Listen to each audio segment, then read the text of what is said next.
আধুনিক সভ্যতার এই যে অভাবনীয় উন্নতি এখন আমরা দেখতে পাচ্ছি, অর্থাৎ এই যে বিশাল বড় বড় বিল্ডিং তৈরি হচ্ছে, একটা বোতাম টিপে মারণাস্ত্রের মাধ্যমে একটা সভ্যতাকে পুরো ধ্বংস করা যাচ্ছে, একটা দেশকে পুরো ধ্বংস করে দেওয়া যাচ্ছে। এটা কি হঠাৎ করেই তৈরি হলো? এটা কি আধুনিক সভ্যতারই ফল? এর কি কোনো ঐতিহাসিক উপাদান বা ঐতিহাসিক ভিত্তি নেই? সেই সম্পর্কেই আমরা জানবো আমাদের আজকের এই ভিডিওতে, আজকের এই টপিকে।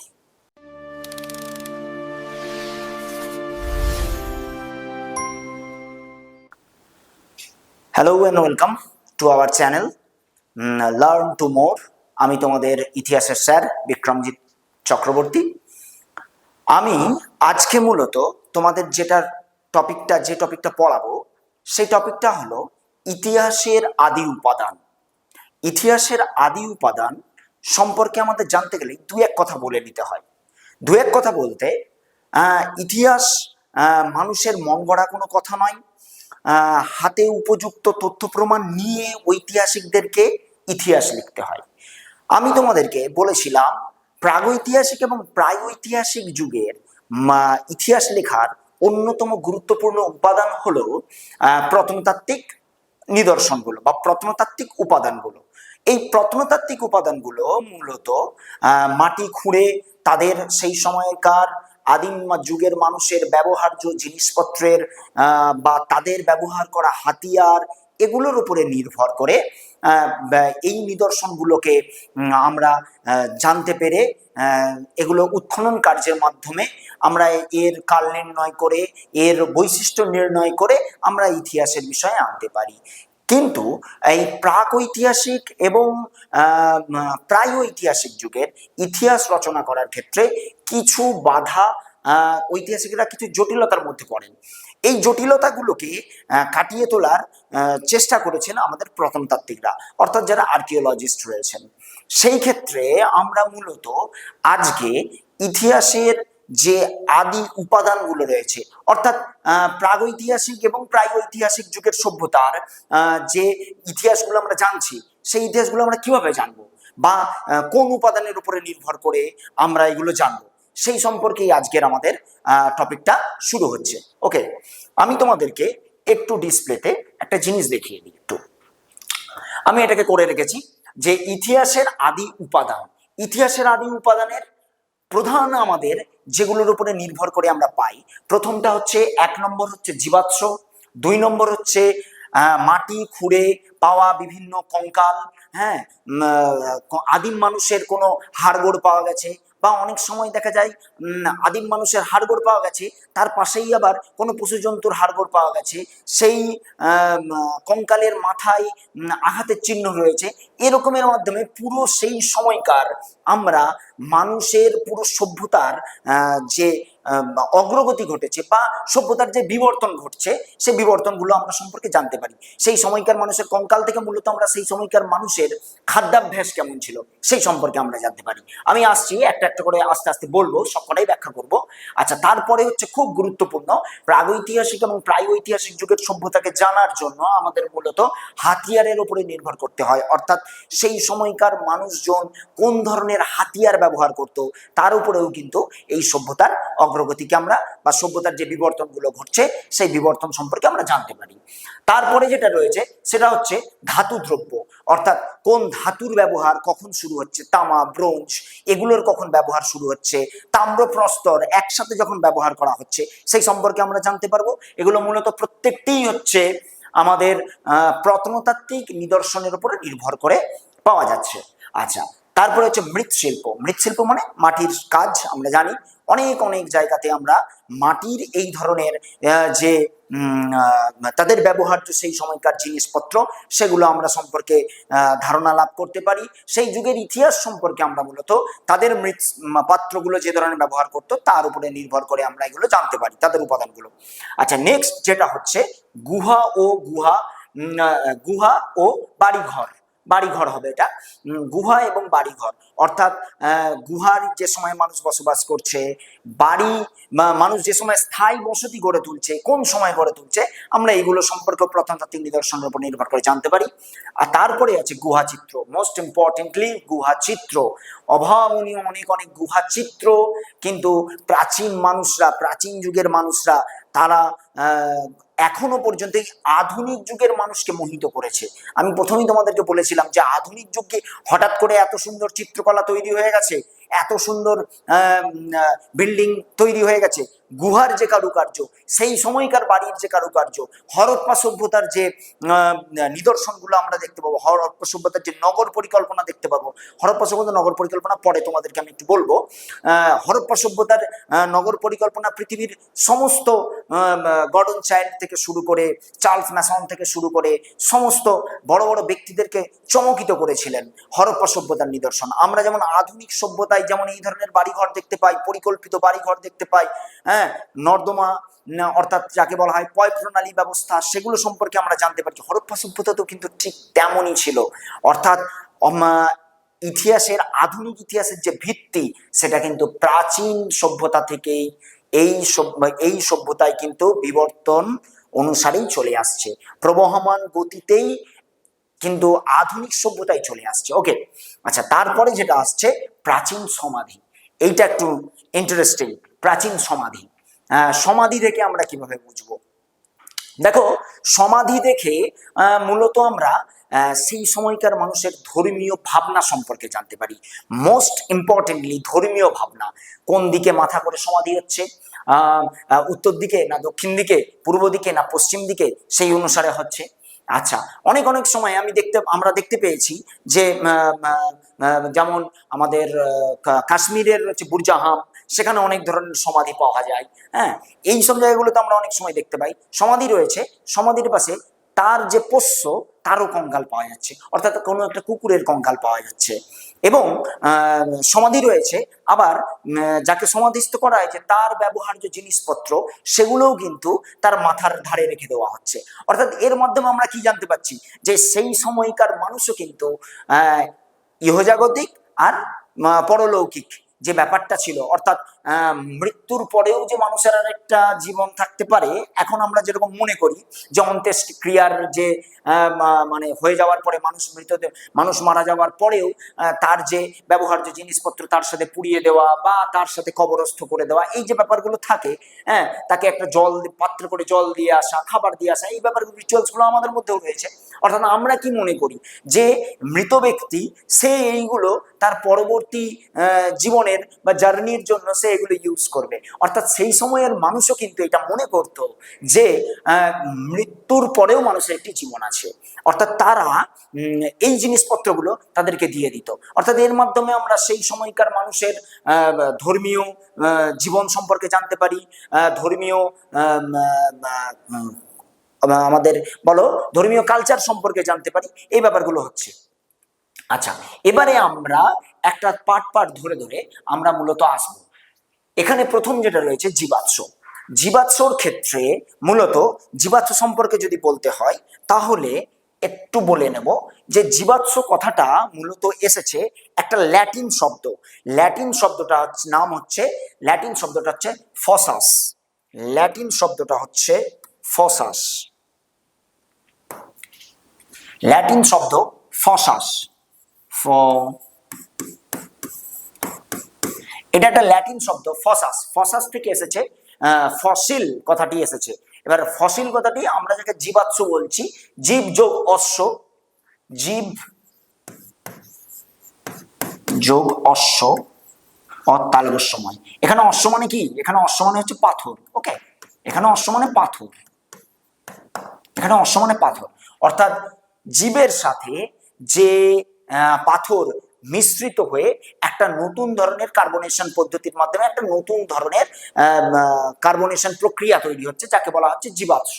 ওকে, তো এই জীবাশ্ম কি করে হচ্ছে না, বিবর্তন, মানুষ বিভিন্ন সময় যে ন্যাচারাল ক্যালামিটি গুলো হয়, বিশেষ করে ভূমিকম্প, বন্যা, সেই সময় কি হয়, নবীন পলিমাটি বা প্রাচীন পলিমাটির মানে পলিস্তরে আর কি, পলিশিলা স্তরে এই ধরনের গাছ, মানে উদ্ভিদের বলো উদ্ভিদের জীবনাবশেষ, ধ্বংসাবশেষ, সরি জীবনাবশেষ নয়, উদ্ভিদের ধ্বংসাবশেষ, জীবের ধ্বংসাবশেষ, এইগুলো জমা পড়ছে। এইগুলো জমা পড়ে মাটির মানে ওপরের চাপ এবং মাটির নিচের তাপ, এই দুটোর প্রক্রিয়ার ফলে এই দুটো জমাট বাঁধছে। জমাট বেঁধে জীব এবং অশ্ব অর্থাৎ পাথর এবং জীবের যে দেহাবশেষ রয়েছে সেগুলো মিক্সিং হয়ে জীবাশ্ম তৈরি হচ্ছে। জীবাশ্মের মধ্যে যেমন অনেকগুলো জীবাশ্ম আমরা যেমন দেখতে পাই, একটা ছবি দেখালে তোমরা বুঝতে পারবে, একটা ছবি দেখালে তোমরা বুঝতে পারবে। এক মিনিট,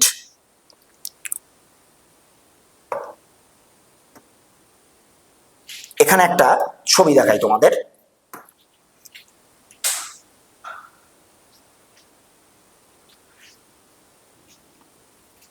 একটু বড় করে দেখিয়ে নি,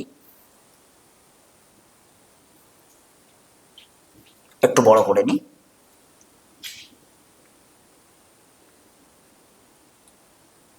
ওকে, দেখো প্রাচীন জীবাশ্ম, মানুষের মাথার খুলি পাওয়া গেছে। ওকে, মানুষের মাথার খুলি পাওয়া গেছে, প্রাচীন যুগের পশুর কঙ্কাল পাওয়া যাচ্ছে। এই ধরনের যে জীবাশ্মগুলো আমরা দেখতে পাচ্ছি, এর মাধ্যমে আমরা কি পাই না সেই সময়কার প্রাচীন মানুষের মাথার খুলি। দেখো এখন সাধারণ মানুষের, আমাদের যে আধুনিক যে মানে হোমোসেপিয়েন্স যে বৈজ্ঞানিক যুগের মানুষ, আধুনিক যুগের মানুষ, সে আধুনিক যুগের মানুষের যে মাথার খুলি তার সাথে কিন্তু সম্পূর্ণ আলাদা। সেই সময়কার প্রাচীন যুগের মানুষের, আদিম মানুষের যে মাথার খুলির আয়তন সেগুলো একটু আলাদা। তাহলে এই ধরনের খুলি পাওয়া যাচ্ছে, মানে বিবর্তিত হচ্ছে। আমি যে প্রথমেই শুরু করেছিলাম যে সেখান থেকেই, মানে এখনকার এই যে এত সুন্দর আমাদের দেহের গঠন, এই দেহের গঠনটাও কিভাবে হচ্ছে, আস্তে আস্তে বিবর্তনের মাধ্যমেই কিন্তু ঘটছে। হঠাৎ করে আমরা এত সুন্দর একটা ফেস, এত সুন্দর মুখ, এত সুন্দর মাথা এগুলো পেয়ে যাইনি। ওকে, একটা সুন্দর মানে বডির যে স্ট্রাকচার, সেই স্ট্রাকচার পেয়ে যায়নি, এগুলোর মধ্যে বিবর্তন ঘটেছে, আমরা জানি এগুলো। আচ্ছা, কঙ্কাল, বিভিন্ন ধরনের পশুর কঙ্কাল পাওয়া যাচ্ছে। এখানে মূলত এই পশুটার হয়তো দুটো শিং থাকতে পারে বা দুটো হাড় থাকতে পারে, এরকম একটা ধরনের অবয়ব দেখতে পাচ্ছি এখানে। ওকে, যাই হোক, তো জীবাশ্মের এই যে এটা দেখালাম সেটা গেল। আচ্ছা, এরপরে যেটা আসছি সেটা হলো আমাদের এগুলো যেটা রয়েছে জীবাশ্ম, এটাকে বলেই দিয়েছি তোমাদেরকে। তো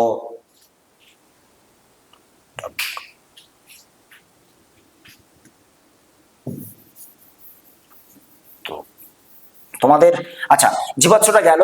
এরপরে যেটা আসছি কঙ্কাল। কঙ্কাল মানে এখানে একটা তোমাদেরকে আমি আরেকটা ছবি দেখাবো। একটা কঙ্কাল পাওয়া গিয়েছিল কোথায়?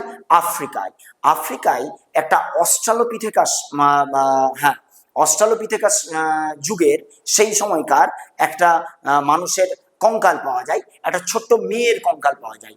আধুনিক প্রত্নতাত্ত্বিকবিদরা বলেন যে এটাই নাকি পৃথিবীর সব থেকে প্রাচীনতম মানুষের অস্তিত্ব, যেটা ওই 30-32 লক্ষ বছর আগেকার একটা আনুমানিক একটা 30-32 লক্ষ বছর আগেকার একটি ছোট্ট মেয়ের হাড়, যাকে একটা নামও সুন্দর একটা নাম দেওয়া হয়েছিল। ছবিটা একটু দেখাই, যার সুন্দর একটি নাম ছিল। নামটা কি বলতো? পরীক্ষায় সেইভাবে আসে না, তবু তোমাদের জ্ঞাতার্থে জানিয়ে রাখি। হ্যাঁ, দেখো এটা একটা ছোট্ট মেয়ের হাড়। কার হাড়? এর নাম একটা দেওয়া হয়েছে। এর নাম কি? এর নাম হচ্ছে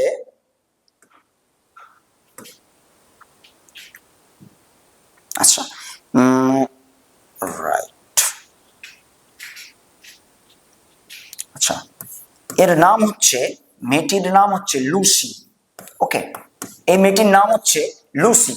এটা আফ্রিকায় অস্ট্রালোপিথেকাস যুগের, অর্থাৎ আজ থেকে প্রায় 30-32 লক্ষ বছর আগের একটি ছোট্ট মেয়ের হাড়ের কঙ্কাল। এই কঙ্কালগুলোর মাধ্যমে সেই সময়কার আমাদের দেহের গঠন সম্পর্কে জানতে পারছি, আধুনিক বিবর্তন সম্পর্কে জানতে পারছি, খাদ্যাভ্যাস সম্পর্কে জানতে পারছি। ওকে, এই ব্যাপারগুলো হচ্ছে। এরপরে আমরা মূলত যেটা আসবো সেটা হলো এরপরের আমাদের যেটা রয়েছে সেটা হলো হাতিয়ার। এই হাতিয়ার সম্পর্কে বলতে গেলে, হাতিয়ার থেকে তোমাদের ক্লাস 11-এর এই এতে পরীক্ষাতে কিন্তু প্রশ্ন আসে, হাতিয়ার থেকে প্রশ্ন আসবে। কি ধরনের প্রশ্ন আসবে? না, হাত কুঠার। হাত কুঠার বলে প্রাচীন প্রস্তর যুগের মানুষ হাত কুঠারের মাধ্যমে তাদের শিকারগুলো করত। ওকে, হাতিয়ারের ক্ষেত্রে আরেকটা ইম্পর্টেন্ট যেটা হচ্ছে, হাতিয়ারের কিছু বিবর্তন রয়েছে। কি কি বিবর্তন রয়েছে? যেমন হাতিয়ারের উপরে নির্ভর করে আমরা প্রাচীন যুগের যুগবিন্যাসকেও ভাগ করতে পারি। প্রাচীন প্রস্তর যুগ, মধ্য প্রস্তর যুগ, নব্য প্রস্তর যুগ। আগের ক্লাসে তোমাদেরকে 3টে যুগের কথা বলেছিলাম, প্রাচীন প্রস্তর যুগ, মধ্য প্রস্তর যুগ এবং নব্য প্রস্তর যুগ। এই 3টে যুগে মানুষ কিন্তু তার হাতিয়ারের উন্নতি ঘটাতে পেরেছে, তার হাতিয়ারের কোয়ালিটি অনেক ভালো করতে পেরেছে। আমি সেই প্রথমেই বললাম যে কিভাবে একটা বোতাম টিপে অন্য দেশকে মারণাস্ত্রের মাধ্যমে পারমাণবিক বোমা দিয়ে হঠাৎ করে উড়িয়ে দিতে পারে, নিশ্চিহ্ন হয়ে যেতে পারে।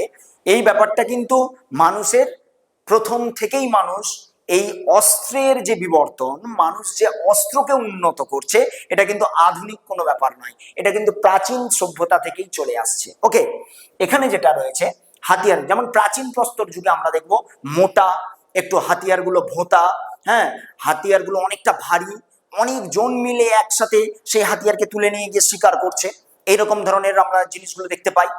আর কি হচ্ছে না, তারা হাত কুঠারের মাধ্যমে তাদের ছোট ছোট গাছগুলোকে পরিষ্কার করতে পারতো। ওকে, এই ধরনের কালচারকে হ্যান্ডেক্স কালচারও বলা হয়। ওকে, যেমন আমাদের সোয়ান নদীর উপত্যকায়, পাঞ্জাবের সোয়ান নদীর উপত্যকায় এই ধরনের প্রাচীন প্রস্তর যুগের হাতিয়ার আমরা দেখতে পাই। ওকে, এরপরে যদি আসি মধ্যপ্রস্তর যুগ, মধ্যপ্রস্তর যুগের একটা আরেকটা নাম আছে। কি নাম? মধ্যপ্রস্তর যুগের একটা নাম হচ্ছে ক্ষুদ্র প্রস্তর যুগ। মানে আমাদের একে বলা হয় ক্ষুদ্র প্রস্তর যুগ বা হচ্ছে microlithic age. Yes, microlithic age. Okay, middle age মানে আমাদের মধ্যপ্রস্তর যুগকে বলা হয় ক্ষুদ্র প্রস্তরের যুগ।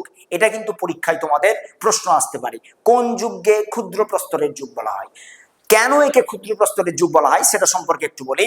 না, হঠাৎ করে দেখতে পাওয়া গেল প্রাচীন প্রস্তর যুগের মানুষরা যে ধরনের বড়, ভোঁতা, অমসৃণ এই ধরনের যে হাতিয়ারগুলো ব্যবহার করছিল, হঠাৎ করে হাতিয়ারের পুরো শেপ চেঞ্জ হয়ে গেল।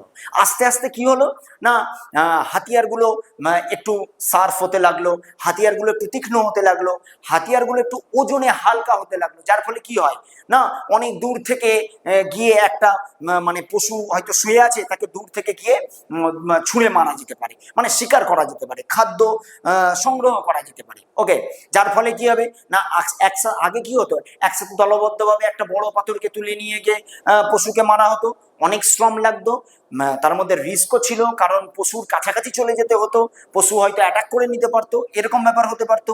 কিন্তু মধ্যপ্রস্তর যুগের সময় যদি আমরা দেখি, সেই সময় কিন্তু এই সমস্যাগুলো কিছুটা মিটে যাচ্ছে। কেন মিটে যাচ্ছে? কারণ অস্ত্রগুলোর সাইজ একটু ছোট হয়ে যাচ্ছে।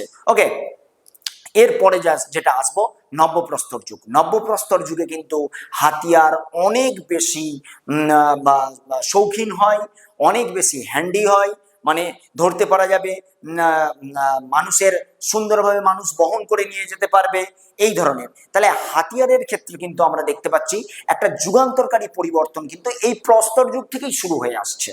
ওকে, তো হাতিয়ারের বিবর্তনের উপরেই নির্ভর করে কিন্তু আমরা এই আদিম মানে আমাদের এই যে ইতিহাসের আদি উপাদান, এই ইতিহাসের আদি উপাদানের অন্যতম গুরুত্বপূর্ণ একটি উপাদান হচ্ছে হাতিয়ার। এই হাতিয়ারের মাধ্যমে কিন্তু সাধারণ আমাদের ঐতিহাসিকরা এই যে বিবর্তনগুলো হয়েছে হাতিয়ারের, সেগুলো সম্পর্কে জানতে পারি। ওকে, যুগের বিবর্তন যেগুলো ঘটেছে। এরপরে যেটা আসছি সেটা হচ্ছে ধাতু দ্রব্য। ধাতু দ্রব্য না, যেমন তামা এবং ব্রোঞ্জ মিশিয়ে টিন তৈরি করা হলো। ওকে, এটা পরীক্ষায় প্রশ্ন আসে তোমাদের, কোন ধাতুর মিশ্রণের ফলে, কোন ধাতুর মিলনের ফলে বা কোন ধাতুর মিশ্রণের ফলে কি ধাতু তৈরি হলো, অর্থাৎ তামা এবং ব্রোঞ্জের ফলে ড্যাশ ধাতু তৈরি হলো। ওকে, তাহলে টিন তৈরি হলো। এর মাধ্যমে কি হলো না, তাম্র এবং প্রস্তর যুগ। আচ্ছা, তোমাদেরকে একটা প্রশ্ন দিয়ে রাখলাম, এটা একটু কমেন্টে জানাবে। প্রশ্নটা হচ্ছে কি যে মানুষ মানে আদিম মানুষ প্রথম কোন ধাতুর ব্যবহার শেখে? খুব জিকে টাইপের একটা প্রশ্ন। আদিম মানুষ প্রথম কোন ধাতুর ব্যবহার শেখে? ওকে, এই প্রশ্নটা। আচ্ছা, আগের ভিডিওতে যে প্রশ্নটা করেছিলাম সেই প্রশ্নটার আমি কোনো সেইভাবে উত্তর পাইনি, তো আমি তোমাদেরকে বলে দিচ্ছি উত্তরটা। মনে রাখবে যে হেরোডোটাসকে কে ইতিহাসের জনক বলেছিল, সেটা হবে রোমান পণ্ডিত সিসেরো। ওকে, রোমান পণ্ডিত সিসেরো ইনি ইতিহাসে হেরোডোটাসকে ইতিহাসের জনক বলেছিলেন। ওকে, এটা বলে দিলাম। যাই হোক, আমরা নেক্সট ফিরে যাই। এরপরে যেটা আসছে সেটা হচ্ছে মৃৎশিল্প। মৃৎশিল্প, মাটির পাত্র, মাটির পাত্র, মাটির সুন্দর সুন্দর যে স্কাল্পচার বলবো না, হ্যাঁ স্কাল্পচারও তো থাকবেই, মাটির পাত্রে অনেক রকমের স্কাল্পচারও থাকে। হ্যাঁ, এগুলো আমরা সম্পর্কে জানতে পারছি।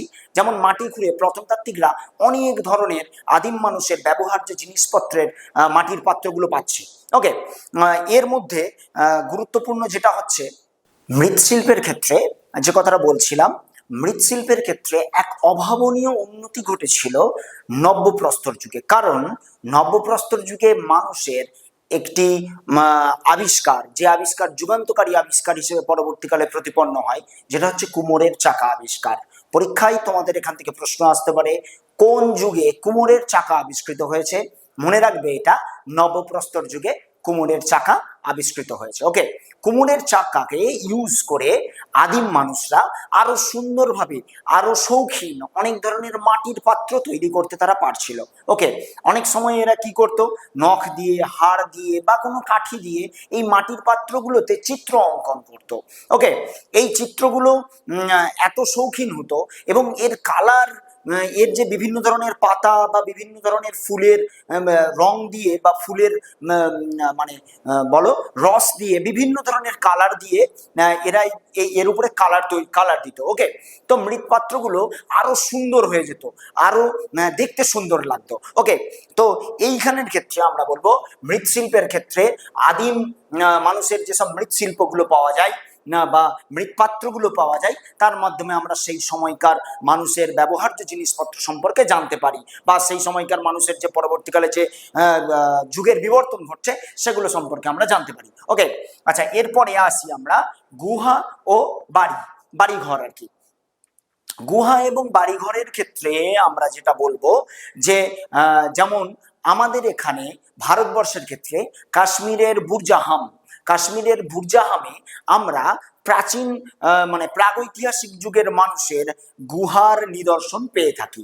ওকে, কাশ্মীরের বুরজাহামে আরেকটা আমাদের সামনেই, আমাদের বীরভানপুরে, মানে বর্ধমান জেলার বীরভানপুরে এই ধরনের একটা গুহা আবিষ্কার হয়েছে। ওকে, বীরভানপুর, ওকে, বর্ধমান জেলায় অবস্থিত বীরভানপুরে এই প্রাচীন সভ্যতার যুগের মানুষের একটা গুহা পাওয়া যায়। তো এইগুলোর মাধ্যমে, এই গুহাগুলোর মাধ্যমে আমরা সেই সময়কার মানুষের বাসস্থান কিভাবে হচ্ছে সেগুলো সম্পর্কে জানতে পারি। আচ্ছা, তোমাদের মনে রাখতে হবে একটা প্রশ্ন আছে, প্রশ্নটা হচ্ছে কবে আদিম মানুষ স্থায়ী বসতি গড়ে তোলে, বা কোন যুগে আদিম মানুষ স্থায়ী বসতি গড়ে তোলে? এই সম্পর্কে বলতে গেলে মনে রাখবে এর উত্তরটা হবে নব্যপ্রস্তর যুগ।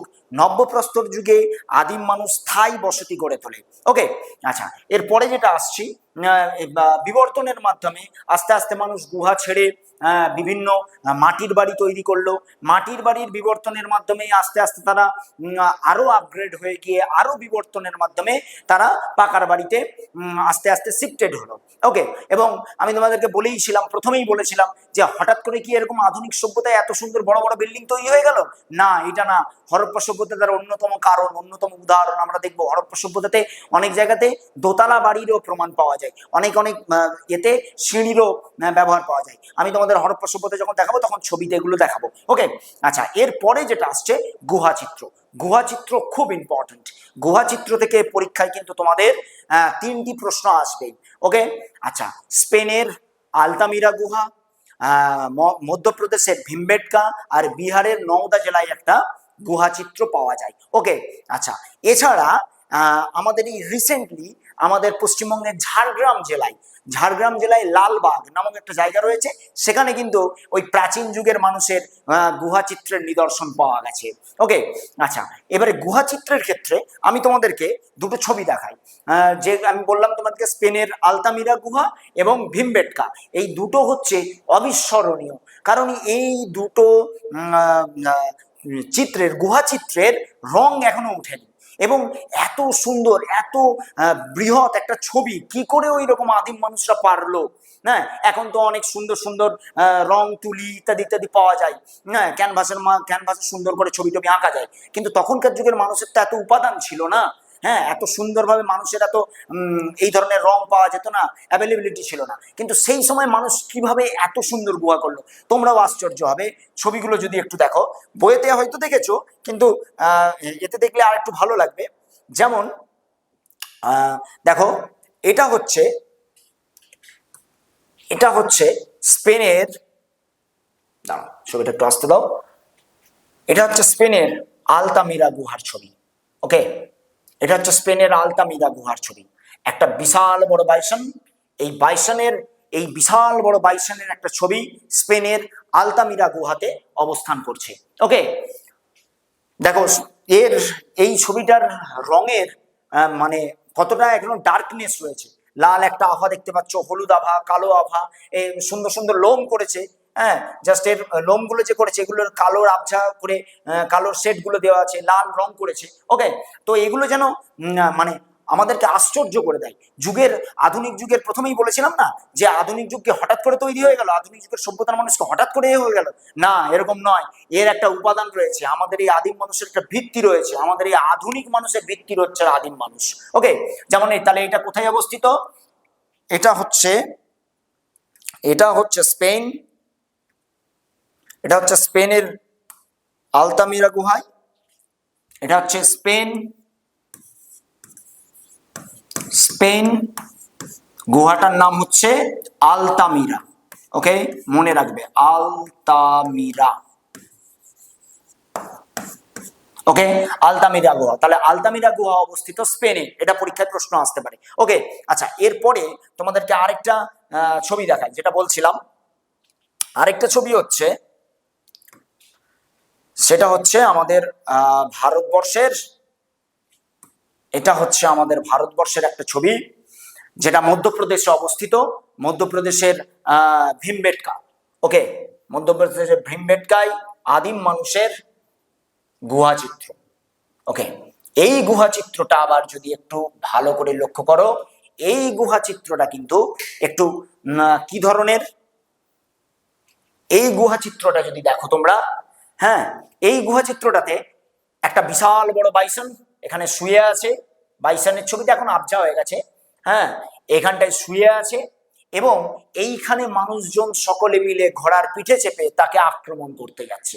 অর্থাৎ আদিম মানুষ কিভাবে আক্রমণ করছে, আদিম মানুষের আক্রমণ পদ্ধতি কি ধরনের, এই ছবির মাধ্যমে সেখানে কিন্তু স্পষ্ট। তাহলে এর মাধ্যমেও আমরা ইতিহাসের উপাদান থেকে, তাহলে গুহা চিত্র থেকে আমরা সেই সময়ের মানুষের শিকার করার পদ্ধতি কেমন ছিল সেই সম্পর্কে আমরা জানতে পারছি। ওকে, তার জন্যই আমি তোমাদেরকে বলেছিলাম যে গুহা চিত্র হচ্ছে আদিম ইতিহাস জানার জন্য ইতিহাসের আদি উপাদানের অন্যতম গুরুত্বপূর্ণ অংশ। ওকে, এটা গেল, এটা হলো আমাদের মধ্যপ্রদেশের ভীমবেটকার ছবি। ওকে, আচ্ছা, এরপরে যেটা আসছি সেটা হচ্ছে প্রাচীন সমাধি। প্রাচীন সমাধির ক্ষেত্রে যেটা রয়েছে সেটা হলো বলছি,